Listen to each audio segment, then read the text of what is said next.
Basic standing routine in the kitchen.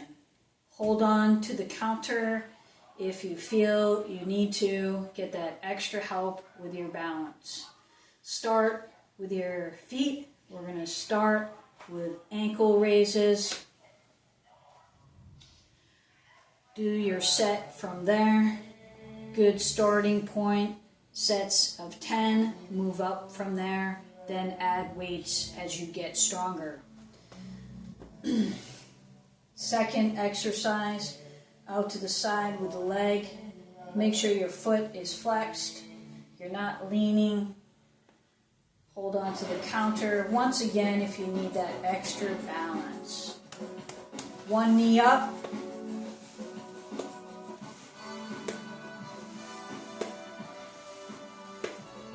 Do your set from there. Butt kicks. Get your heel close to your butt. Make sure your knee's not in front. Legs should be behind. Heel to the butt. Next one, you're going to do side stepping. Go along the counter if you need help with balance. If not, just do side stepping.